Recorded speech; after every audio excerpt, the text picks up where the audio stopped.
Hello friends. आज हम देखेंगे कि पंजाब नेशनल बैंक का सेविंग्स अकाउंट का नया वाला फॉर्म कैसे भरना है। ये फॉर्म अभी 2022 में चल रहा है, तो आप इस फॉर्म को यूज करके अपना अकाउंट ओपन कर सकते हैं। यहाँ पर एक छोटा सा डिस्क्लेमर देना चाहूंगा कि इस फॉर्म को भरते समय हमने जो भी डिटेल्स या इनपुट्स यूज किए हैं, जैसे कि phone number, email ID, documents के नंबर्स, एड्रेसेस, ये सभी कोई भी एक्चुअल नहीं है। ये सभी केवल आपको बताने के लिए, इस फॉर्म को समझाने के लिए हमने यूज किए हैं। चलिए, दूसरी एक बात कि इस फॉर्म में जो भी हमने रेड इंक से जो भी भरा है, रेड फॉन्ट जहां यूज किया है, वो डिटेल्स हैं जो आपको फॉर्म में भरनी है। चलिए शुरू करते हैं। सबसे पहले मैं आपको बता दूं कि इस फॉर्म के दो पार्ट्स हैं। पहले जो दो पेज आपको दिखाई दे रहे हैं, यानी कि ये है पेज नंबर 1 और ये है पेज नंबर 2। ये दोनों पेजेस हैं सीआईएफ या कस्टमर इंफॉर्मेशन शीट है। इसके बाद जो 9 पेजेस हैं वो अकाउंट ओपनिंग का फॉर्म है। पहले हम कस्टमर इंफॉर्मेशन शीट भरेंगे। अगर आप जॉइंट अकाउंट ओपन कर रहे हैं तो कस्टमर इंफॉर्मेशन शीट जो है, ये हर एक अकाउंट होल्डर के लिए अलग अलग भरी जाएगी। यानी कि शुरू के जो 2 पेजेस हैं, ये हर एक अकाउंट होल्डर के लिए अलग अलग भरे जाएंगे, और जो नीचे के 9 पेजेस हैं, जो अकाउंट ओपनिंग का जो फॉर्म है, वो सिंगल ही भरा जाएगा। अगर सिंगल नेम से आप अकाउंट ओपन कर रहे हैं तो फिर आपको कस्टमर इंफॉर्मेशन शीट भी सिंगल ही भरनी है। सबसे पहले आपको इसमें भरनी है डेट, यहाँ पे जैसे मैंने भरी है 26/5/2022। इसके बाद आपको भरना है ब्रांच का नाम, जैसे मैंने भरा MG रोड पुणे। ब्रांच का कोड, हर ब्रांच का अपना एक कोड होता है 6 अंकों का, वो आप ब्रांच से पूछ के भर सकते हैं। नहीं तो आप इसे खाली छोड़ सकते हैं और बैंक ऑफिसर से खुद भर सकता है। यहाँ पर आप भरेंगे एप्लीकेशन टाइप में न्यू। अगर आप ये सीआईएफ फॉर्म आपका अकाउंट पहले से और आप उसमें कुछ चेंज करवाना चाहते हैं, कुछ अमेंडमेंट, कुछ अपडेशन करवाना चाहते हैं, तो फिर आपको ये सीआईएफ फॉर्म उस केस में भी भर के देना होता है, और तब आपको यहाँ अपडेट पर टिक करना है। और अपनी एग्जिस्टिंग जो कस्टमर आईडी है, जो पहले से कस्टमर आईडी बनी हुई है बैंक में, जो आपका पहले से अकाउंट नंबर है, वो आपको यहाँ भरना पड़ेगा। नए खाते के केस में आपको केवल यहाँ एप्लीकेशन टाइप में न्यू टिक करना है, और कस्टमर आईडी, अकाउंट नंबर, सी केवाईसी नंबर, इनमें आपको कहीं भी कुछ भी नहीं भरना है। अब हम आ जाते हैं अकाउंट टाइप पर। अकाउंट टाइप आप सेलेक्ट कर सकते हैं, जैसा जिस तरह का अकाउंट आप ओपन कर रहे हैं। जैसे नॉर्मल के लिए नॉर्मल पे टिक कीजिए। अगर आप स्मॉल अकाउंट ओपन कर रहे हैं, लो रिस्क कस्टमर्स के लिए जो होता है, तो आपने यहाँ टिक करना है। अगर ये खाता किसी माइनर के लिए खोला जा रहा है, यानी कि 18 साल की एज से कम के बच्चे के लिए ओपन किया जा रहा है, तो यहाँ माइनर पे टिक होगा। अगर वो स्पेसिफिक स्कीम है, यानी कि स्पेशल स्कीम में आप खाता खोल रहे हैं बैंक की, तो आपको स्कीम का कोड आप बैंक से पूछकर और स्कीम का नाम यहाँ भर सकते हैं। नहीं तो आप इसे खाली छोड़ सकते हैं। अब हम आ जाते हैं पर्सनल डिटेल्स पर। पर्सनल डिटेल में सबसे पहले आपको ऊपर दिखाई दे रहा है एग्जिस्टिंग कस्टमर आईडी, तो ये आपको खाली छोड़नी है, क्योंकि आप नया खाता खोल रहे हैं, आपको भी कस्टमर आईडी नहीं है पहले से। इसके बाद आपको भरना है अपना नाम, जैसा कि आपके आईडी प्रूफ में है। जो भी आप बैंक में आईडी प्रूफ दे रहे हैं, passport, driving licence, voter card, Aadhaar card, जो भी आप आईडी प्रूफ दे रहे हैं, उसमें जैसा भी नाम आपका लिखा हुआ है, ऐसा ही वैसे ही नाम आपको यहाँ भरना है, उसी स्पेलिंग में भरना है। जैसे हमने यहाँ भरा है मिस्टर श्याम कुमार, यहाँ प्रीफिक्स यूज होगा मिस्टर, मिसेज, मिस, और यहाँ पर आपका नाम भरा जाएगा। मिडिल नेम ये यूज होता है फीमेल कस्टमर्स के लिए, जिनका कि शादी के पहले या शादी के बाद अगर नाम में डिफरेंस होता है, उस केस में शादी के पहले का नाम वो यहाँ भर सकते हैं, अगर उनके नाम में चेंज हुआ है या सरनेम में चेंज हुआ है शादी के बाद। इसके बाद हम यहाँ आपको भरनी है डेट ऑफ बर्थ, जैसा हमने यहाँ भरा 16/8/1995, 16/8/1995। जो भी आपके आईडी प्रूफ में आपकी डेट ऑफ बर्थ हो, वही डेट ऑफ बर्थ आप यहाँ भरें। इसके बाद आपने जेंडर चूज करना है, मेल, फीमेल या थर्ड जेंडर। हमने यहाँ मेल पर टिक किया है। मैरिटल स्टेटस आपको चूज करना है। यहाँ पर 6 ऑप्शंस दिए गए हैं मैरिटल स्टेटस में, हमने यहाँ मैरिड पे टिक किया है। नेम ऑफ फादर, अपने पिताजी का नाम जैसा कि आपके आईडी प्रूफ में है वैसे आप यहाँ भरिए। जैसा हमने यहाँ भरा है मिस्टर केवल कुमार। फिर भरना है नेम ऑफ मदर, मदर का नाम भरना मैंडेटरी हो चुका है, तो ये आपने भरना है। जैसे हमने यहाँ भरा है मिसेस आरती देवी। फिर नेम ऑफ स्पाउस, यानी कि अपने हस्बैंड या वाइफ का नाम भरना है। जैसे हमने यहाँ भरा है मिसेस सीमा रानी।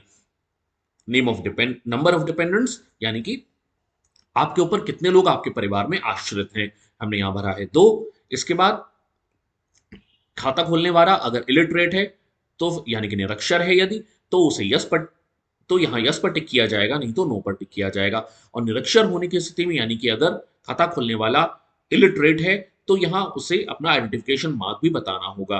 तो बैंक ऑफिसर या बैंक एम्प्लॉय जो भी इस फॉर्म को भर रहा होगा उसके बिहाफ पर, वो यहाँ पर उसका आइडेंटिफिकेशन मार्क भी भरेगा। नेम ऑफ गार्डियन, इसकी जरूरत तभी पड़ेगी अगर ये खाता माइनर के लिए खोला जा रहा है, नहीं तो आप इसको पूरे को खाली छोड़ सकते हैं। नेशनैलिटी में हमने इंडियन पर टिक किया है। यानी कि जो खाता खोलने वाला है वो इंडियन है। अगर खाता खोलने वाला किसी और कंट्री का है तो अदर्स पे टिक करके उसे कंट्री का नाम यहाँ भरना है। रेजिडेंशियल स्टेटस में हमने रेजिडेंट इंडिविजुअल पे टिक किया है। इसके अलावा यहाँ 3 ऑप्शंस और हैं, जैसे कि एनआरआई, फॉरेन नेशनल या पर्सन ऑफ इंडियन ओरिजिन। तो जो भी एप्लीकेबल हो आप उस पर टिक कर सकते हैं। ऑक्यूपेशन यानी कि जो भी आप करते हैं, आप जो भी कार्य करते हैं, उस वो आपको चूज करना है, सिलेक्ट करना है। यहाँ पर 10 ऑप्शंस दिए गए हैं: service, private sector, public sector, government sector, student, professional, self employed, retired, housewife या अदर्स। हमने यहाँ अदर्स पर टिक किया है। आपके लिए जो भी एप्लीकेबल हो वो आप यहाँ पर टिक कर सकते हैं। अब हम आ जाते हैं, अगर आपकी जॉब है और गवर्नमेंट सेक्टर में जॉब है तो आपको बताना है कि किस तरह का गवर्नमेंट सेक्टर है, यानी कि स्टेट गवर्नमेंट है, सेंट्रल गवर्नमेंट है, डिफेंस है, रेलवे या अदर्स है। अगर आपकी जॉब नहीं है तो आप इसे खाली छोड़ सकते हैं। अब यदि आप बिजनेस करते हैं तो आपको यहाँ बताना है कि आपका बिजनेस किस तरह का है, यानी कि ट्रेडर है, ज्वेलर है, सर्विस प्रोवाइडर है, एग्रीकल्चर है, स्टॉक ब्रोकर है, रियल एस्टेट से संबंधित काम है, आर्म्स के डीलर है, मैन्युफैक्चरिंग का काम है या कुछ और काम है। तो जो भी काम आप कर रहे हैं, जो भी बिजनेस आप कर रहे हैं, आपको उस तरह की श्रेणी को सेलेक्ट करना है, जैसे हमने यहाँ ट्रेडर पर सेलेक्ट किया है। यदि आप जॉब कर रहे हैं तो आपको अपने ऑर्गेनाइजेशन का नाम, यानी कि अपने एम्प्लॉयर का नाम यहाँ बताना है, और साथ ही बताना है अपना डेजिग्नेशन या प्रोफेशन, यानी कि आप उस कंपनी में या उस ऑर्गेनाइजेशन में किस पद पर कार्य कर रहे हैं। अब आपको बताना है नेचर ऑफ बिजनेस, यदि आप बिजनेस कर रहे हैं, जैसा हमने भरा है यहाँ किराना शॉप। जो भी बिजनेस आप कर रहे हैं आप वो यहाँ भर सकते हैं। फिर आपको बतानी है अपनी एनुअल इनकम, जैसे हमने यहाँ भरी है 4.5 लाख रुपए, 4,50,000 रुपीज। फिर आपने बताना है एनुअल टर्नओवर, यानी कि आपके बिजनेस में आपका सालाना टर्नओवर कितना है, जैसे हमने यहाँ भरा है 50 लाख रुपए। फिर आपको बतानी है अपनी नेटवर्थ, यानी कि आपकी मालियत, ये हमने यहाँ भरी है 25 लाख रुपए। अब हमें आपको बताना है अपने रिलीजन, यानी कि धर्म क्या है, जैसे हमने हिंदू पर टिक किया है तो जो भी धर्म एप्लीकेबल हो, अगर हिंदू, मुस्लिम, क्रिश्चियन या सिख में से कोई है तो आप यहाँ टिक कर सकते हैं, जैसा भी एप्लीकेबल हो। अगर इन चारों के अलावा किसी और रिलीजन को आप बिलोंग करते हैं, किसी और धर्म को आप मानते हैं, तो आप अदर्स पर टिक करके उस धर्म का नाम यहाँ भर सकते हैं। फिर आ जाती है कैटेगरी, जनरल यानी कि सामान्य, ओबीसी यानी अन्य पिछड़ा वर्ग, एससी एसटी या माइनॉरिटी यानी अल्पसंख्यक वर्ग। इनमें से जिस भी श्रेणी में आप आते हैं उस श्रेणी को आपने टिक करना है, जैसे हमने यहाँ ओबीसी पर टिक किया है। अब बताना है कस्टमर टाइप या स्टेटस। इसमें भी कुछ श्रेणियां दी गई हैं, जैसे कि सीनियर सिटीजन यानी कि वरिष्ठ नागरिक। यदि आप वरिष्ठ नागरिक हैं तो आप यहाँ टिक कर सकते हैं। अगर आप बैंक का ही स्टाफ हैं तो आप स्टाफ पर टिक करके आपने अपना पीएफ नंबर यहाँ पर भरना होगा। यदि माइनर है, यानी खाता जिसका खोला जा रहा है वो माइनर है, वो 18 साल से कम की उम्र का है, तो माइनर पर टिक होगा। यदि एनआरआई है, पेंशनर है, जनरल है, इलिटरेट है, एक्स स्टाफ है बैंक का, या पर्दानशीन वुमन है, इनमें से जो भी श्रेणी हो एप्लीकेबल हो आप उस पर टिक कर सकते हैं, जैसा कि हमने यहाँ जनरल पर टिक किया है। पर्सन विद डिसेबिलिटी, यानी कि अगर कोई डिफरेंटली एबल्ड है खाता खोलने वाला, तो उसे यस पर टिक करना है, नहीं तो नो पर टिक करना है। यदि खाता खोलने वाला यहाँ यस पर टिक करता है तो उसे बताना होगा कि उसकी जो डिसेबिलिटी है वो किस तरह की, यानी कि अगर वो विजुअली इम्पेयर्ड है, यानी कि अ, दृष्टिहीन है, या डिफरेंटली एबल्ड है, तो उस पर टिक करना होगा, दोनों में से जो भी ऑप्शन एप्लीकेबल हो। अब बतानी है शैक्षिक योग्यता, यानी कि एजुकेशनल क्वालिफिकेशन। जैसा हमने यहाँ हायर सेकेंडरी पर टिक किया है, ऐसे ही एसएससी से नीचे है अगर क्वालिफिकेशन, एसएससी है, हायर सेकेंडरी है, ग्रेजुएट है, पोस्ट ग्रेजुएट है, प्रोफेशनल है या अदर्स है, जो भी क्वालिफिकेशन है उस पर आप टिक कर सकते हैं। अब आपको बताना है कि क्या पॉलिटिकली एक्सपोज्ड हैं या किसी पॉलिटिकली एक्सपोज व्यक्ति से संबंधित हैं। पॉलिटिकली एक्सपोज उन्हें माना जाता है जो कि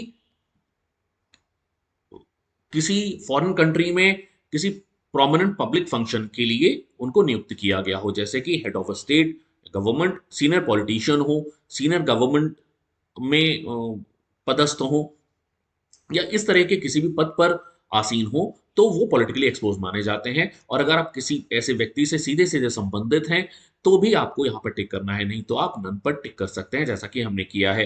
अब आपको बतानी है country code of jurisdiction of residence, यानी कि आप किस देश के निवासी हैं या किस देश के जुरिस्डिक्शन में आते हैं, जैसा कि हमने यहाँ भरा है इंडियन, और इंडिया के लिए जो कोड है वो आईएन है, तो सिटीजनशिप में होगा इंडियन और कोड हो गया आईएन। यदि आप किसी और देश की जुरिस्डिक्शन के अंतर्गत आते हैं तो आप बैंक एम्प्लॉय से, बैंक ऑफिसर से आप इसमें मदद ले सकते हैं, आप उस कंट्री का कोड पूछ सकते हैं और वो कोड यहाँ पर भर सकते हैं।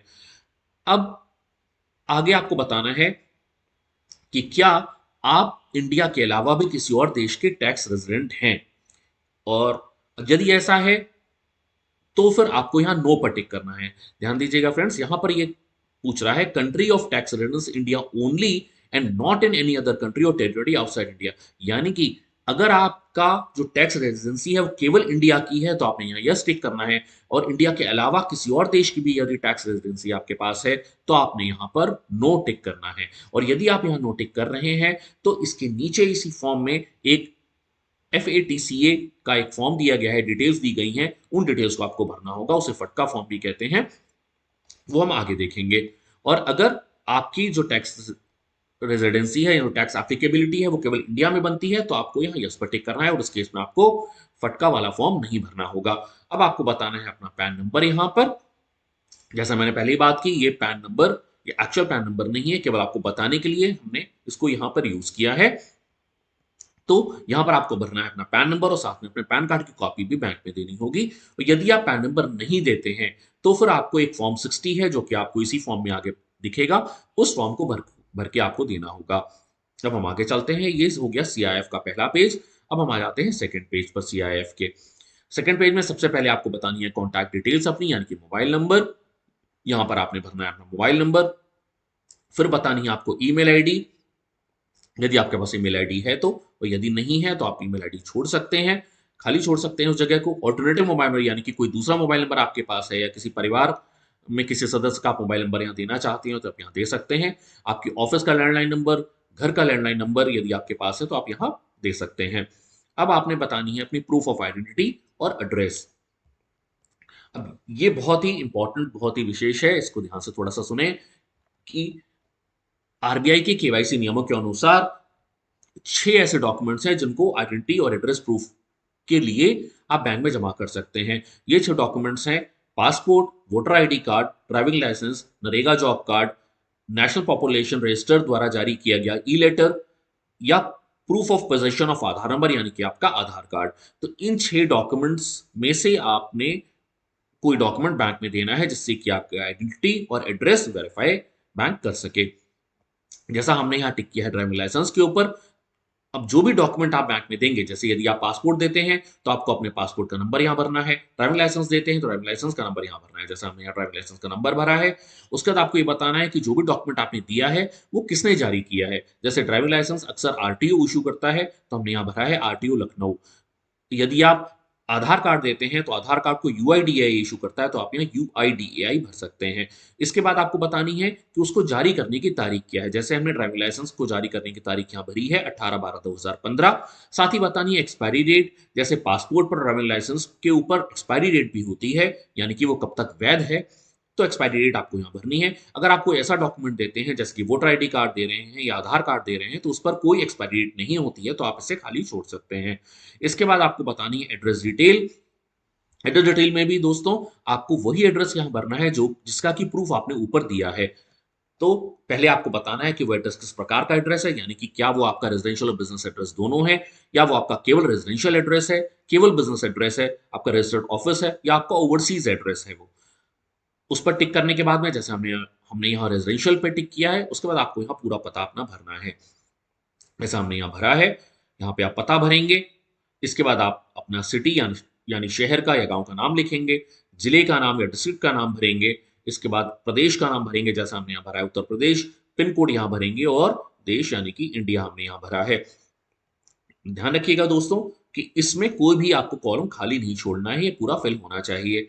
अब आपको यहाँ ये बताना है कि क्या ये जो पता आपने भरा है यही आपका वर्तमान पता भी है, यानी करंट एड्रेस भी है, क्योंकि हो सकता है आपका वर्तमान पता ना हो। यदि आपका यही वर्तमान पता भी है तो आप यहाँ यस पर टिक कीजिए, यदि आपका वर्तमान पता नहीं है तो आप यहाँ नो पर टिक कीजिए। और यदि आप यहाँ नो पर टिक करेंगे तो फिर अब आपको नीचे अपना वर्तमान पता भरना है। जैसा हमने यहाँ करंट पे टिक किया, उसके बाद हमने बताया कि ये पता हमारा किस तरह का पता है, यानी कि हमने रेजिडेंशियल पे टिक किया और फिर हमने पता भरा अपना नया। इसमें भी आपको कोई भी कॉलम खाली नहीं छोड़ना है, ये आपको पूरा भरना है। अब आपको ध्यान ये देना है कि अगर आपका आईडी प्रूफ पर जो पता है वो आपका करंट एड्रेस यानी कि वर्तमान पता नहीं है तो आपको एड्रेस प्रूफ के लिए कोई और डॉक्यूमेंट देना होगा, जो कि इन्हीं 6 डॉक्यूमेंट्स में से एक होना चाहिए जिसकी हमने ऊपर बात की। एक बार फिर देख लेते हैं, वो है passport, voter ID card, driving licence, NREGA job card, national population register द्वारा जारी किया गया ई लेटर या आधार कार्ड। तो इनमें 6 डॉक्यूमेंट्स में से ही आपको कोई एक डॉक्यूमेंट देना होगा अपने वर्तमान पते के लिए। अब हो सकता है कि आपके पास अपने वर्तमान पते के लिए कोई भी इन 6 डॉक्यूमेंट्स में से कोई डॉक्यूमेंट ना हो और आपके यानी कि किसी भी डॉक्यूमेंट पर आपका वर्तमान पता ना लिखा हुआ हो। तो आप ऐसा कर सकते हैं कि आप ये जो यहाँ डॉक्यूमेंट दिए गए हैं जैसे यूटिलिटी बिल, पीपीओ या एफपीपीओ की कॉपी, प्रॉपर्टी या म्युनिसिपल टैक्स रिसीट की कॉपी, या आपके एम्प्लॉयर द्वारा दिया गया कोई लेटर ऑफ अलॉटमेंट या ऑफिशियल अकोमोडेशन का लेटर, या आप सेल्फ डिक्लेरेशन दे सकते हैं। तो इनमें से आप कोई भी ऑप्शन एक्सरसाइज कर सकते हैं, उस पर आप टिक कीजिए, आप वो डॉक्यूमेंट यहां दे सकते हैं। लेकिन दोस्तों ये बात ध्यान रखनी होगी कि ये जो डॉक्यूमेंट यदि आप देते हैं तो ये केवल 3 महीने के लिए वैलिड होगा बैंक में, और 3 महीने के अंदर अंदर आपको ऊपर जिन हमने 6 डॉक्यूमेंट्स की बात की थी उनमें से किसी एक डॉक्यूमेंट पर अपना वर्तमान पता अपडेट करवा के बैंक में देना होगा। अब एक चीज और ध्यान रखिए, यदि आप सेल्फ डिक्लेरेशन के बेसिस पर अपना वर्तमान पता बता रहे हैं, बैंक को फॉर्म में भर रहे हैं, तो उस केस में आपको अपना ई केवाईसी भी करवाना होगा। और ई केवाईसी उसी दिशा में करवाना होगा जब आपका आधार पर आपका जो पता है वो आपका वर्तमान पता नहीं है। चलिए आगे बढ़ते हैं। अब हम यहां पर हमने जो डॉक्यूमेंट नंबर भरा है ये हमने बिल का नंबर भरा है। यदि आप अपने वर्तमान पते के लिए यूटिलिटी बिल यानी कि टेलीफोन बिल, बिजली का बिल या पानी का बिल दे रहे हैं तो आप यहाँ पर बिल की संख्या भर सकते हैं और साथ ही उस बिल की डेट भर सकते हैं यहाँ पर। इसी तरह से यदि आप पीपीओ देते हैं, प्रॉपर्टी या म्युनिसिपल टैक्स की रसीद देते हैं, या जो भी डॉक्यूमेंट आप इनमें से दे रहे हैं तो आप उस डॉक्यूमेंट का नंबर यहाँ भर सकते हैं और साथ ही उसकी डेट यहाँ भर सकते हैं। इसके बाद 7 नंबर पॉइंट है डिक्लेरेशन कम अंडरटेकिंग या सेल्फ सर्टिफिकेशन का। तो यहां ये डिक्लेरेशन है कि आपने खाता खोलने के लिए जो भी नियम या शर्तें हैं वो आपने समझ ली हैं, आपने पढ़ ली हैं और आप उन्हें स्वीकार कर रहे हैं, आप उन्हें एक्सेप्ट कर रहे हैं। साथ ही आप यहां पर ये भी डिक्लेयर कर रहे हैं कि यदि आप ई केवाईसी करवा रहे हैं बैंक में तो भी आपको यहाँ यस पर टिक करना है। इसके बाद आपको यहाँ अपनी पासपोर्ट साइज की फोटोग्राफ लगानी है, रिसेंट हो, जो बिल्कुल नई फोटोग्राफ हो, और आपको यहाँ साइन करना है। सिग्नेचर करते समय ध्यान रखिएगा फ्रेंड्स कि आपको केवल ब्लैक इंक में ही साइन करना है। फिर आपको यहाँ भरना है प्लेस, जैसे हमने भरा है पुणे, और भरनी है डेट, जिस डेट को आप ये फॉर्म बैंक में जमा कर रहे हैं। अगर आप ये चाहते हैं कि आपको सरकार द्वारा मिलने वाली जो सब्सिडी होती है या डीबीटी बेनिफिट्स होते हैं, जैसे गैस की सब्सिडी होती है या इस तरह की कोई भी और ग्रांट्स वगैरह जो सरकार की तरफ से मिलती हैं और डायरेक्टली खाते में मिले, तो ई केवाईसी करवाना मैंडेटरी होगा। तो उस केस में आप यहाँ यस पर टिक कीजिए और बैंक अधिकारी को आप बोल सकते हैं कि आप अपना ई केवाईसी करवाने के लिए तैयार हैं। 8 नंबर जो पॉइंट है ये ऑफिस यूज के लिए, इसमें आपने कुछ भी नहीं भरना है, आपने इसे खाली छोड़ना है। तो ये जो शुरू के 2 पेज थे ये थे कस्टमर इंफॉर्मेशन शीट के, ये कंप्लीट हो जाते हैं। हमने पहली बात की यदि आप जॉइंट खाता खोल रहे हैं तो हर एक कस्टमर के लिए ये दो जो ऊपर की शीट्स हैं या 2 पेजेस हैं, हर एक कस्टमर के लिए अलग अलग भरे जाएंगे। चलिए आगे चलते हैं। अब हम आ जाते हैं अकाउंट ओपनिंग फॉर्म की तरफ। अकाउंट ओपनिंग फॉर्म में ये जो पहला सेक्शन है पॉइंट नंबर 1 के ऊपर वाला, ये पूरा का पूरा ऑफिस यूज के लिए है, यानी बैंक के यूज के लिए है। इसमें आपने कुछ भी नहीं भरना है। आपने शुरुआत करनी है यहाँ पॉइंट नंबर 1 से, यानी कि टाइप ऑफ अकाउंट से। हमने यहाँ टाइप ऑफ अकाउंट में सिलेक्ट किया है सेविंग बैंक अकाउंट। आप अगर किसी और तरह का अकाउंट ओपन कर रहे हैं यानी कि BSBDA, small account, current account individual का, या फिक्स डिपॉजिट, फ्लेक्सी या आरडी, या कैपिटल गेन्स अकाउंट, तो जो भी अकाउंट आप ओपन कर रहे हैं आप उस पर टिक कर सकते हैं। हमने यहाँ सेविंग्स में टिक करने के बाद टिक किया है। इसके बाद आपको बताना है कि पूरे साल में आप जो खाता खोल रहे हैं उसमें कितने क्रेडिट्स अनुमानित हैं, यानी कि कितना पैसा उसमें पूरे साल में जमा हो सकता है। जैसा हमने भरा है 5 लाख रुपए। इसके बाद आपने बताना है मोड ऑफ ऑपरेशन, यानी खाते को संचालित कौन करेगा, खाते को चलाएगा कौन। यदि खाता अकेले नाम पर खोला जा रहा है, किसी वयस्क का, किसी एडल्ट का, तो फिर यहां सेल्फ पर टिक कीजिए। यदि आप ज्वाइंट खाता खोल रहे हैं तो आप कोई और ऑप्शन सेलेक्ट कर सकते हैं, यानी कि आइदर सर्वाइवर, फॉर्मर और सर्वाइवर, एनीवन और सर्वाइवर, जॉइंटली ऑपरेटेड या अदर्स। इनका जल्दी से मैं मतलब बता देता हूं। आइदर सर्वाइवर का मतलब होता है कि यदि आपने 2 लोगों का मिलकर खाता खोला है तो दोनों में से कोई भी खाते को चला सकता है। फॉर्मर सर्वाइवर का मतलब होता है कि खाते में जिसका नाम पहले है वही खाते को चलाएगा और उसके जीवित न रहने की स्थिति में जो दूसरा खाता धारक होगा वो खाते को चलाएगा। अगर 2 से ज्यादा लोगों के नाम में ये खाता खुल रहा है, यानी कि 3 लोगों के नाम में खाता खुल रहा है, 4 लोगों के नाम में खाता खुल रहा है, तो फिर उनमें से यदि कोई भी खाता चला सकता है तो आपको यहां पे टिक करना है। यदि आप ये चाहते हैं कि जितने भी जॉइंट होल्डर्स हैं सब मिलके खाते को चलाएं, यानी कि सभी के साइन होने पर ही उस खाते में कोई भी कार्रवाई हो, तो आप यहाँ जॉइंटली ऑपरेटेड पे टिक कर सकते हैं। इसके अलावा यदि आप किसी और तरह का मोड ऑफ ऑपरेशन बैंक को बताना चाहते हैं तो आप अदर्स पे टिक करके यहाँ पर अपना मोड ऑफ ऑपरेशन बता सकते हैं। अब आप यहाँ बताइए कि आपको क्या-क्या सेवाएँ चाहिए, क्या-क्या सर्विसेज़ बैंक की तरफ से चाहिए। जैसे यदि आप एटीएम कार्ड चाहते हैं पहले एप्लीकेंट यानी कि पहले खाताधारक के नाम पर, तो फिर आप यहाँ येस को टिक करके जिस तरह का कार्ड पर नाम चाहते हैं, वो नाम यहाँ पर आप लिख सकते हैं। ऐसे ही अगर आप जॉइंट खाता खोल रहे हैं और सेकंड और थर्ड एप्लीकेंट के नाम पर भी कार्ड चाहते हैं तो आप यस पर टिक करके उन खाताधारकों का नाम यहाँ भर सकते हैं। और यदि उनके नाम पर आपको एटीएम कार्ड नहीं चाहिए तो नो पर टिक कर सकते हैं। चेकबुक की सुविधा के लिए यस पर टिक कर सकते हैं, नहीं तो नो पर टिक कर सकते हैं। साथ ही इंटरनेट बैंकिंग यदि आपको चाहिए तो आप यस पर टिक कीजिए। और इंटरनेट बैंकिंग में फिर आपको ये भी बताना होगा कि क्या आप उसमें ट्रांजैक्शन राइट्स भी चाहते हैं। अगर यदि आप ट्रांजैक्शन राइट्स भी चाहते हैं तो आप यस पर टिक कीजिएगा, नहीं तो आप नो पर टिक कीजिए। यानी कि उस स्थिति में यदि आप नो पर टिक करेंगे तो आपको केवल व्यूइंग राइट्स मिलेंगे। एसएमएस अलर्ट्स के लिए यस, फोन बैंकिंग सर्विसेज यदि आप चाहते हैं तो यस, अन्यथा नो। मोबाइल बैंकिंग के लिए ई स्टेटमेंट यानी कि आप चाहते हैं कि आपको स्टेटमेंट हर महीने आपको मेल पर प्राप्त हो, आप पेपर कॉपी स्टेटमेंट के नहीं लेना चाहते हैं तो आप यहाँ ई स्टेटमेंट पर टिक कर सकते हैं, रिक्वायर्ड पर टिक कर सकते हैं।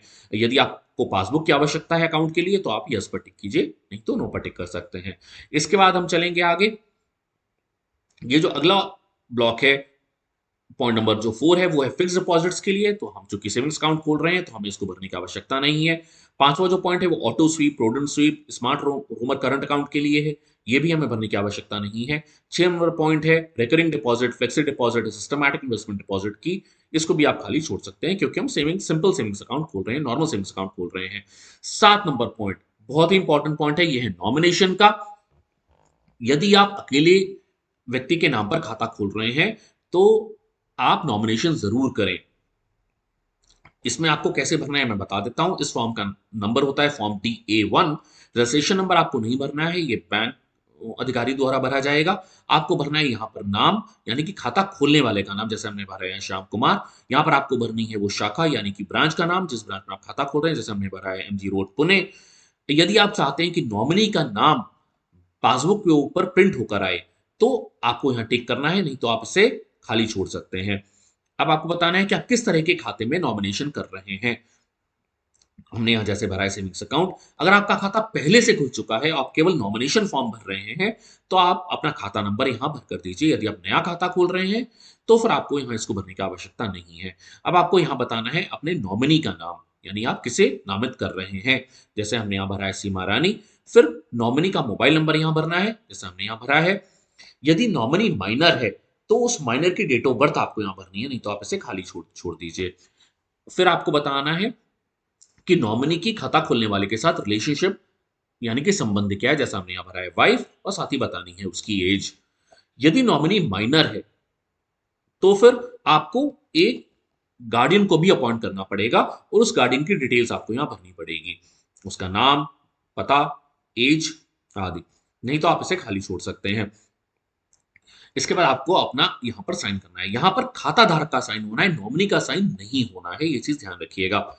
इसके बाद यदि खाता धारक इलिटरेट है यानी कि निरक्षर है, वो अंगूठा लगाता है इसके ऊपर, तो फिर यहाँ दो गवाहों की भी आवश्यकता पड़ेगी, दो विटनेस की जरूरत पड़ेगी। तो विटनेस को अपना नाम यहाँ भरना है, यहाँ पर विटनेस के साइन होंगे, विटनेस का पता भरा जाएगा। ऐसे ही यहाँ दूसरे विटनेस का नाम, दूसरे विटनेस का सिग्नेचर और दूसरे विटनेस का पता भरा जाएगा। इसकी आवश्यकता मैंने पहले ही बोला कि केवल तभी है विटनेसेस की यदि खाता खोलने वाला निरक्षर है, वो अंगूठा लगाकर इस फॉर्म को भरवा रहा है। अब यहां पर भरनी है डेट, जिस डेट में आप नॉमिनेशन फॉर्म भर रहे हैं, और यहां भरनी है प्लेस। अब यदि आप नॉमिनेशन नहीं चाहते हैं तो फिर आपको यहां इस ब्लॉक में टिक करना है, जैसा कि यहां लिखा हुआ है कि आपको नॉमिनेशन फैसिलिटी के सारे बेनिफिट्स बता दिए गए हैं, सारे फायदे बता दिए गए हैं, समझा दिए गए हैं, लेकिन आप फिर भी किसी को नॉमिनेट नहीं करना चाहते हैं तो आप यहाँ टिक कीजिए, नहीं तो आप इसे खाली छोड़ दीजिए।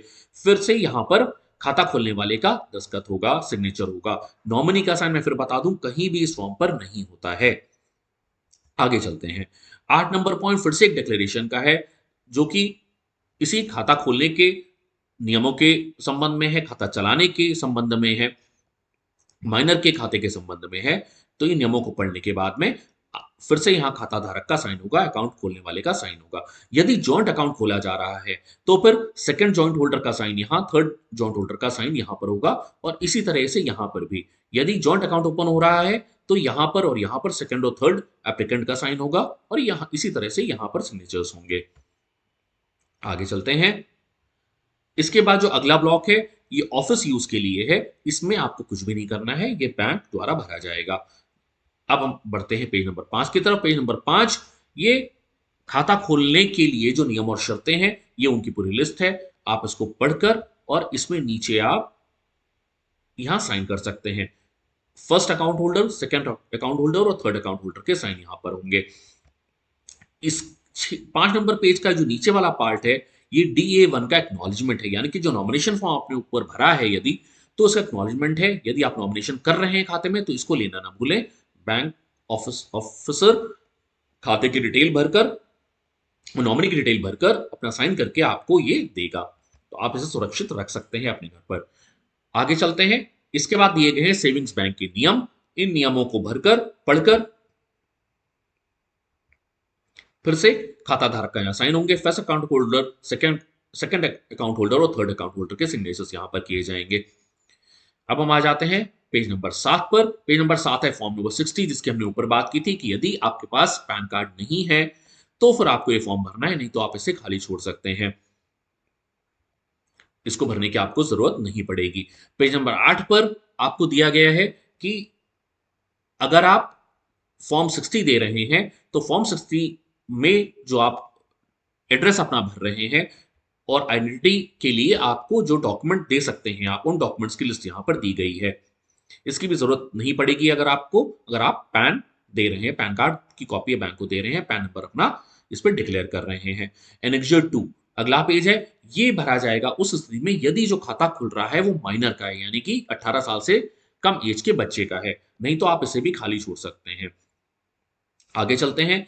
इसका जो नीचे का पार्ट है वो है FATCA या CRS सेल्फ डिक्लेरेशन इंडिविजुअल्स के लिए। हमने ऊपर बात की थी कि यदि आपका आप इंडिया के अलावा किसी और देश के भी टैक्स रेजिडेंट हैं तो ही आपको उसको भरने की जरूरत है। यहां पर इस फॉर्म में फिर से ये पूछा जाता है, are you a tax resident of any country other than India, यानी कि आप इंडिया के अलावा किसी और भी देश के टैक्स रेजिडेंट हैं क्या। यदि आप किसी और देश के भी टैक्स रेजिडेंट हैं तो अब आपको यहां पर यस पर टिक करना है, नहीं तो नो पर टिक करना है। यदि आप यस पर टिक करते हैं तो आपको ये सारी डिटेल्स भरनी पड़ेंगी इसके नीचे जो दी गई हैं, और यदि आप नो पर टिक कर रहे हैं यानी कि आप इंडिया के अलावा किसी भी और देश के टैक्स रेजिडेंट नहीं हैं तो फिर आप नो पर टिक कीजिए। नो पर टिक करने के बाद में आपको सीधा इस डिक्लेरेशन को पढ़ के यहां पर साइन करना है। अगर जॉइंट होल्डर्स हैं तो सभी के साइन यहां पर होंगे। यहां पर साथ में भरनी है प्लेस, यानी कि आप ये फॉर्म कहां पर जमा कर रहे हैं, कहां पर भर रहे हैं, और भरनी है डेट यहां पर, जिस डेट को आप ये फॉर्म जमा कर रहे हैं। आगे चलते हैं। अब हम आ जाते हैं पेज नंबर 11 पर। यह है लास्ट पेज। यहां पर दिया गया है कि जो भी सेविंग्स बैंक के नियम और कायदे हैं पासबुक में लिखे हुए, उन सभी को आप मानते हैं, उन सभी को आप आगे उनका पालन सुनिश्चित करेंगे, उनका पालन करेंगे। आपको यहाँ ब्रांच का नाम भरना है, डी नंबर यानी कि उसी ब्रांच का कोड नंबर है यहाँ पर, या बैंक अधिकारियों से पूछ के भर सकते हैं, नहीं तो बैंक अधिकारी से खुद भर सकता है। यहाँ पर आपने भरना है सेविंग, अगर आप सेविंग अकाउंट के लिए आप इसको भर रहे हैं तो। इसके बाद आपको भरनी है डेट, और मोड ऑफ ऑपरेशन एक बार फिर से यहाँ पर टिक करना है। जैसे हमने पहले ही बात की कि अगर सिंगल अकाउंट है तो आप सेल्फ पर टिक कर सकते हैं, और अगर जॉइंट अकाउंट्स हैं तो जॉइंट अकाउंट जो भी ऑपरेशन आप रखना चाहते हैं, मोड ऑफ ऑपरेशन आप जो भी रखना चाहते हैं, आप उस पर टिक करने के बाद में यहाँ पर रीसेंट फोटोग्राफ लगेगी, सभी अकाउंट होल्डर्स की फोटोग्राफ होगी यहाँ पर। अगर सिंगल अकाउंट है तो केवल यहाँ फोटोग्राफ लगेगी, और फोटोग्राफ लगाने के बाद में इन दो जगहों पर, दोनों जगहों पर फर्स्ट अकाउंट होल्डर का साइन होगा। ध्यान रखिएगा, ये दोनों ही जगहों पर फर्स्ट एप्लीकेंट का साइन होगा। देखिए यहाँ लिखा हुआ है signature at thumb impression of applicant 1, तो दोनों जगह पर फर्स्ट एप्लीकेंट का साइन या अंगूठा लगेगा। सेकंड एप्लीकेंट का फोटोग्राफ यहां पर आएगा और उसके सिग्नेचर्स इन दोनों जगहों पर होंगे। थर्ड एप्लीकेंट यदि कोई है तो उसका फोटोग्राफ यहां पर लगेगी और इन दोनों जगहों पर साइन होगा। तो इस तरह से ये फॉर्म कंप्लीट हो जाता है। इसके बाद ये जो सेक्शन है नीचे का इसके, ये बैंक एम्प्लॉयज द्वारा भरा जाएगा, इसमें आपने कुछ भी नहीं भरना है। तो फ्रेंड्स, ये हमने देखा पंजाब नेशनल बैंक का जो नया खाता खोलने का फॉर्म है जो अभी 2022 में चल रहा है, इसको कैसे भरा जाना है। देखने के लिए बहुत बहुत शुक्रिया। Bye bye and take care.